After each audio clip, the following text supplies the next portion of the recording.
Assalamualaikum warahmatullahi wabarakatuh. Perkenalkan, nama saya Elsa Mardia Deka Putri dari Sistem Informasi di Universitas Mula Warman. Jadi tujuan saya mengikuti pelatihan ini, yang pertama pastinya saya ingin menambah dan melatih skill saya dalam bagaimana cara mengolah data yang baik dan yang benar. Oke, kita langsung saja. Latar belakang dan tujuan saya ikut membuat final project ini, yang pastinya semenjak WHO menyatakan coronavirus ini sebagai pandemi dan Indonesia sendiri menjadi salah satu negara yang terdampak, maka tujuan saya dari sini untuk memprediksi dan visualisasi data mengenai data COVID-19. Hasil data analisis ini melalui berbagai grafik visualisasi akan mempermudah masyarakat Indonesia untuk memahami informasi COVID-19. Alasan ini juga dapat membantu untuk pertimbangan membuat kebijakan dalam menekan penyebaran kasus COVID-19. Selain itu, hasil analisis ini untuk sebagai prediksi kasus COVID-19 di Indonesia dapat dimanfaatkan sebagai salah satu informasi. Dan saya harap ini dapat berhasil membuat visualisasi dan prediksi berupa dashboard yang berisikan informasi mengenai tingkat COVID-19 di Indonesia. Sumber data yang saya gunakan sendiri yaitu adalah dari Kaggle, dari Hendra Ratno, dan ini merupakan file CSV yang sudah saya download terlebih dahulu dan saya jadikan dalam satu folder di codingan saya.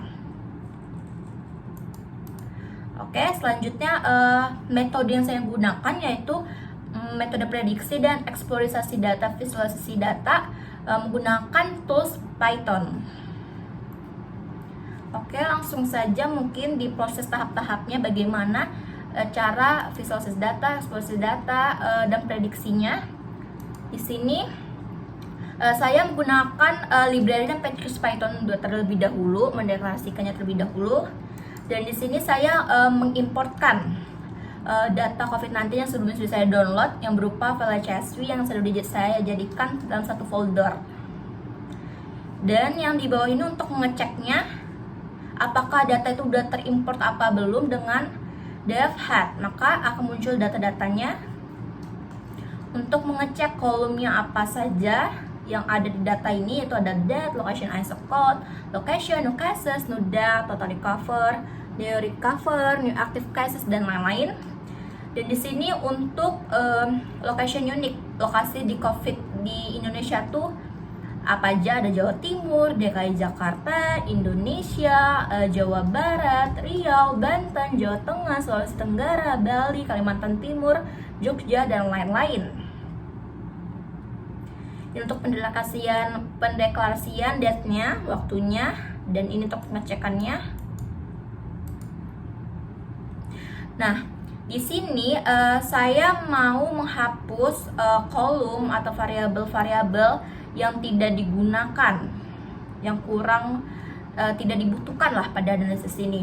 Di sini saya mendrop city, regency, name, item, kind, hidden, province, country, continent, island, time zone, dan lain-lain. Ini untuk mendeklarasikan news datanya. Bisa dilihat sini data yang terbarunya.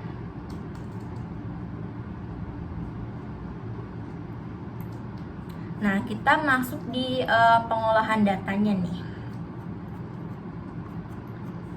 Oke, untuk provinsi dengan kasus terbanyak pada COVID-19 di Indonesia, bisa kita lihat di sini 5 provinsi teratas. Yang pertama tuh DKI Jakarta, lebih dari 600.000, dan disusul lagi dengan Jawa Barat, Jawa Tengah, Jawa Timur, dan yang terakhir Kalimantan Timur. Ini merupakan 5 provinsi teratas dengan total kasus yang paling banyak di Indonesia pada sampai Juli. Yang data yang saya pakai itu sampai Juli 2021.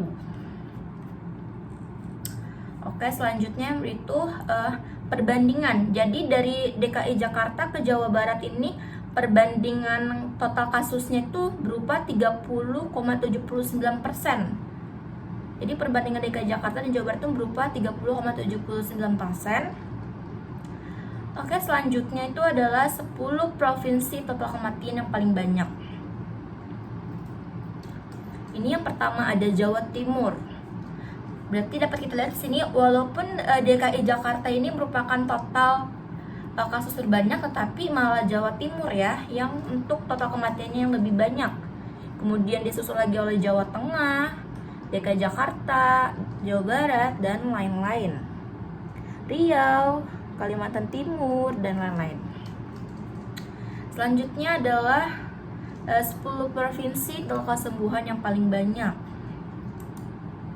Di sini kita bisa dapat lihat yang paling banyak nih provinsi DKI Jakarta. Jadi DKI Jakarta ini walaupun total kasusnya banyak, tapi alhamdulillahnya total kesembuhannya juga paling banyak. Yang kedua itu ada Jawa Timur, ada yang kedua itu ada Jawa Barat, Jawa Tengah, Jawa Timur, Kalimantan Timur, Riau, Sulawesi Selatan, Daerah Istimewa Jogja, Banten, dan Sumatera Barat. Selanjutnya adalah 5 provinsi teratas dengan total kasus aktif paling banyak nih. Yang pertama ada DKI Jakarta, hampir 100.000 ya. Dan Jawa Barat, Jawa Tengah, Jogja, dan Jawa Timur. Oke, selanjutnya sini karena DKI Jakarta sendiri merupakan total kasus terbanyak, dan tetapi dia juga total kesembuhan yang paling banyak dan total kasus aktif paling banyak. Jadi sini saya ingin menganalisis sendiri tentang Jakarta itu bagaimana. Di sini saya mengimportkan data Jakarta terlebih dahulu dan berhasil. Ini merupakan data-datanya. Oke. Ini merupakan jumlah kasus baru di DKI Jakarta. Dapat dilihat bahwa timestamp dari tanggal 3 sampai 9 Juli untuk grafik pada jumlah kasus baru di Provinsi Jakarta, dan dapat dilihat pada tanggal 9 Juli merupakan tingkat lonjakan yang paling tinggi.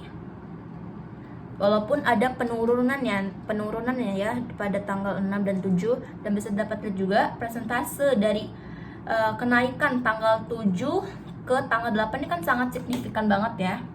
Sangat drastis naiknya sebesar 38,53%. Sangat-sangat tinggi ya, sangat-sangat signifikan. Oke, selanjutnya ini merupakan perbandingan kasus baru, kematian, dan kesembuhan di DKI Jakarta. Dapat dilihat bahwa tingkat recovernya, kesembuhannya pada DKI Jakarta kian hari kian meningkat. Dari jumlah yang telah recover pada tanggal 9 lebih tinggi dari angka kasus baru. Namun pada angka kematian mengalami peningkatan kian harinya, yang tiap harinya naik sejumlah 20-40 korban, bahkan bisa lebih. Dapat kita lihat di bawahnya lagi, ini merupakan detail angka kematiannya.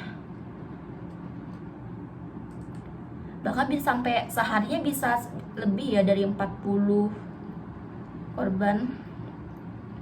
Oke, selanjutnya itu adalah saya ingin menganalisis Jawa Timur, karena Jawa Timur sendiri merupakan provinsi yang memiliki tingkat pertama dalam kasus kematian yang paling banyak.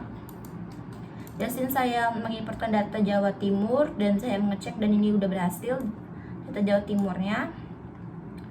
Setelah itu ini merupakan total kasus dan kematiannya di Jawa Timur. Jadi bahwa tingkat kasus pada Jawa Timur kian hari kian meningkat, dan jumlah kematian pada Jawa Timur mengalami peningkatan kian harinya ya. Dan ini merupakan perbandingan peningkatan kasus baru, kematian, dan kesembuhan di Jawa Timur. Terjadinya peningkatan. Dan ini merupakan perbandingan kasus kematian, kesembuhan, dan perbandingan kasus kematian, kesembuhan, dan pada awal PPKM pada Provinsi Jawa Timur dan DKI Jakarta. Dapat dilihat untuk DKI Jakarta lebih banyak angka kasus dibandingkan Jawa Timur. DKI Jakarta kian hari kian mengalami kenaikan, dan pada tanggal 3 dan 4 mengalami penurunan. Namun dapat kita lihat tanggal 5 terjadinya kenaikan drastis. Untuk perbanding angka kematian sendiri berbanding terbalik nih dengan tingkat kasusnya, karena dapat dilihat di sini untuk kematiannya Jawa Timur kian hari spesifik mengalami peningkatan dibandingkan DKI Jakarta. Dan tanggal 1 sampai tanggal 4 mengalami kenaikan, namun di tanggal 5 dan 6 mengalami penurunan dari hari-hari sebelumnya. Untuk kasus kesembuhan sendiri di DKI Jakarta memiliki angka kesembuhan terbanyak dibandingkan Jawa Timur. Walaupun dari di DKI Jakarta sempat mengalami penurunan pada tanggal 3 dan 4, namun DKI Jakarta berhasil menaikkan angka kesembuhannya nih. Sedangkan Jawa Timur tidak mengalami penurunan yang bersifat stabil seperti angka kasus sendiri yang jauh berbeda dengan DKI Jakarta, namun sangat disayangkan dari angka kematian Jawa Timur mengalami kenaikan yang pesat. Oke, selanjutnya sini saya akan menjelaskan time series untuk total kasus dan total kematian pada Indonesia. Dapat dilihat untuk total kasusnya sendiri pada tiap bulannya terdapat signifikan mengalami kenaikan dengan skala total kasus yang paling tinggi itu 2,5 di Indonesia ya.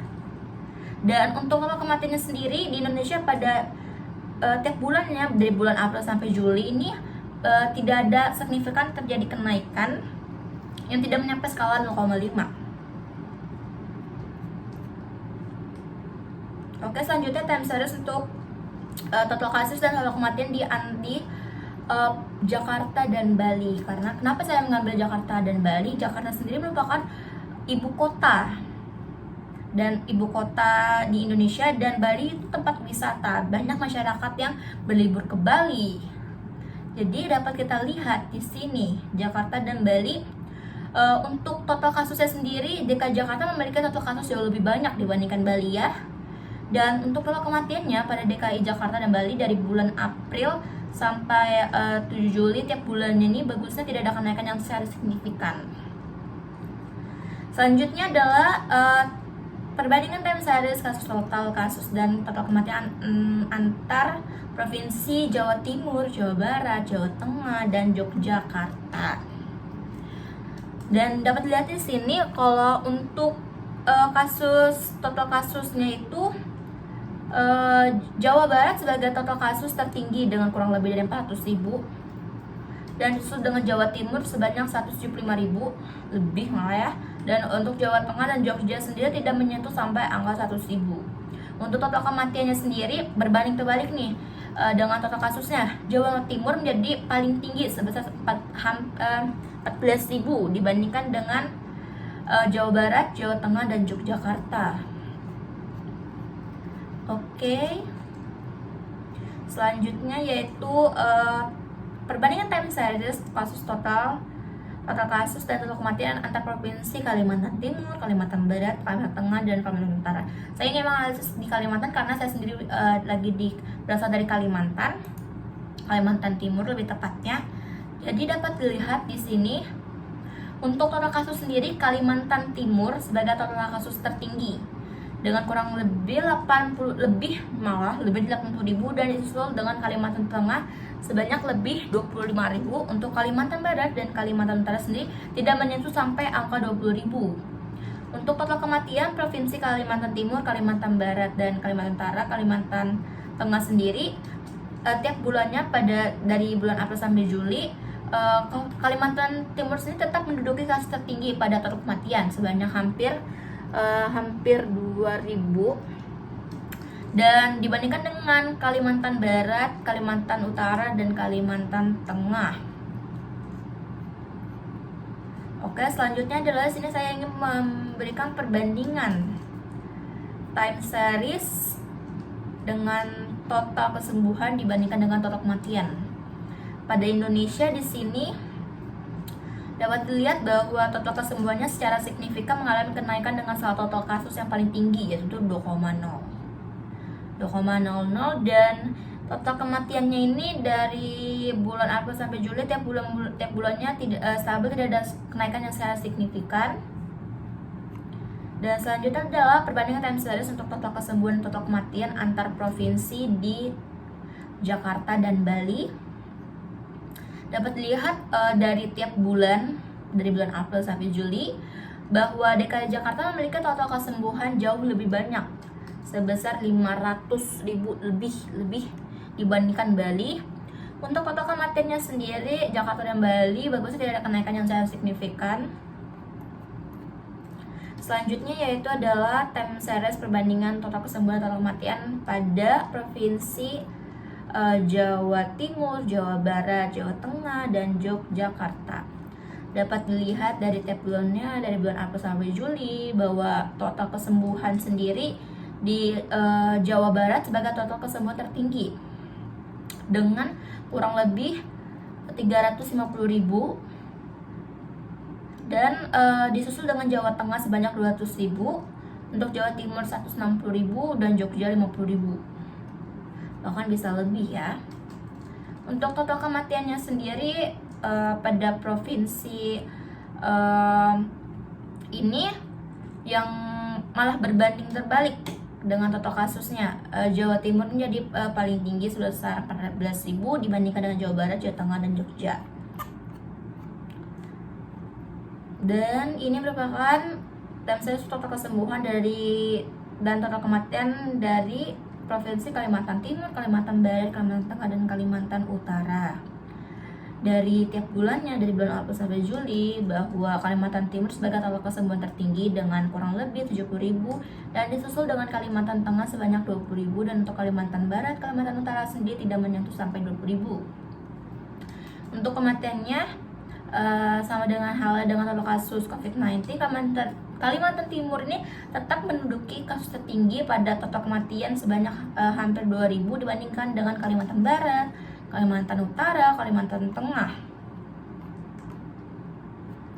Oke, selanjutnya saya masuk di prediksi. Ini merupakan pengolahan data dan pembentukan variabel untuk prediksi COVID-19 di Indonesia.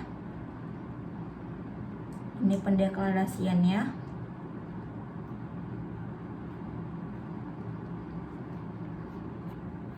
Oke, sekarang ini berada di untuk menunjukkan rasio ke-7 hari sebelumnya di Indonesia dengan rata-rata rasio ke-7 hari sebelumnya pada bulan April dan bulan Juli. Ini merupakan rasio 7 hari sebelumnya, dan yang berwarna merah ini merupakan rata-ratanya.